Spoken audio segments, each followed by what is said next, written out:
So, if you live in an area where you have a Casey's gas station and you have not tried Casey's pizza, you're missing out on life. Anyways, today I want to talk about being interrupted. And I don't mean in a conversation, because I actually don't mind being interrupted in a conversation to a degree. No one likes to be interrupted. But if you're injecting more good content or something that, like, if you're chewing on like a topic and you're really just spitballing and someone throws in another, like, oh, by the way, what about this? Like, that's really cool. Like, that's kind of fun when you can go back and forth and you're finding all these interesting things to talk about. But I want to talk about being interrupted when you're doing something or when you're thinking about something. Specifically, when you're really deep in thought. I find that it's a struggle for me, because I get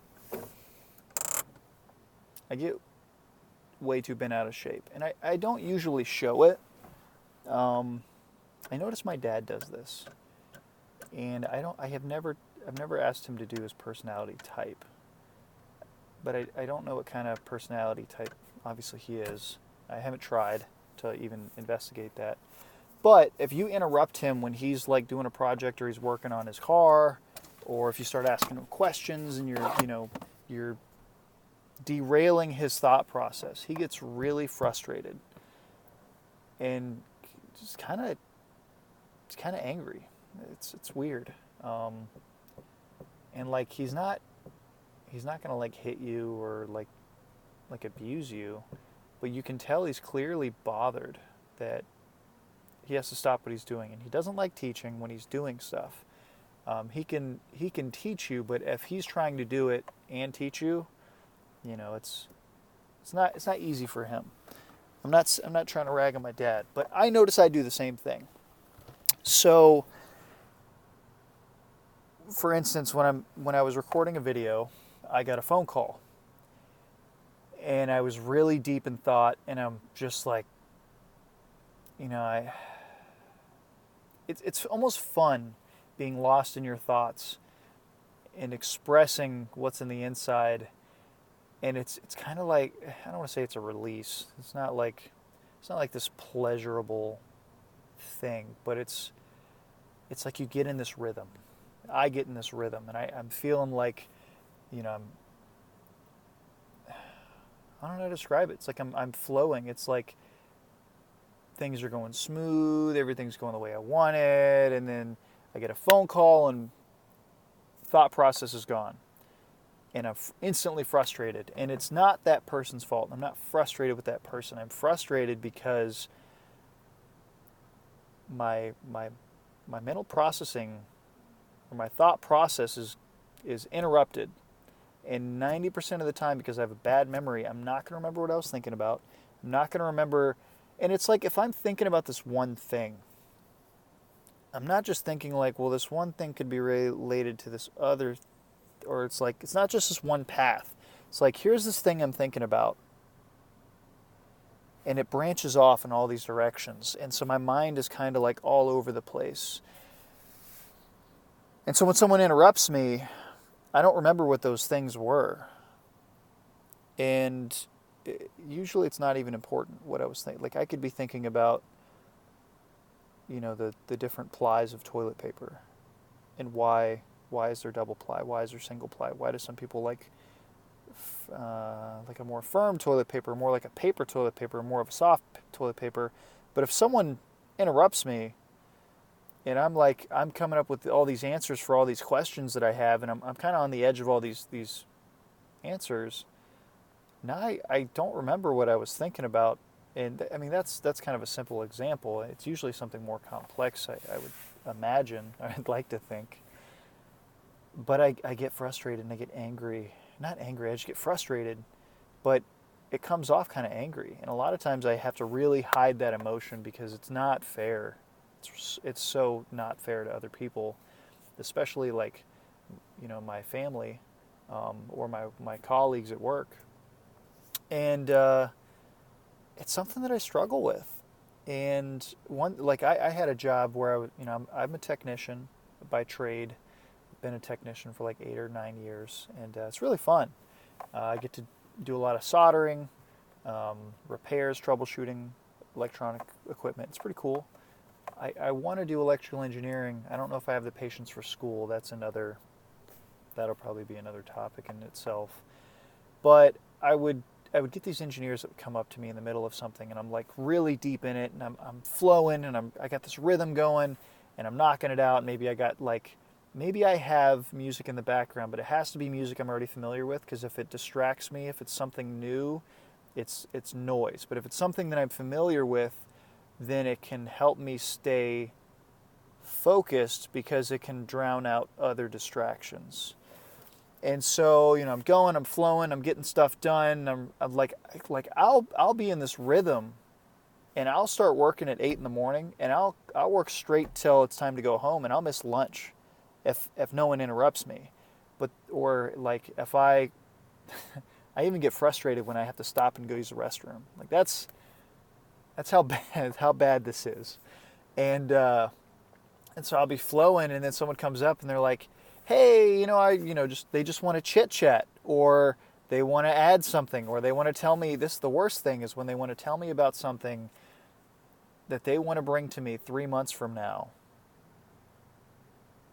And I get really annoyed because I'm like, first of all, I'm not going to remember.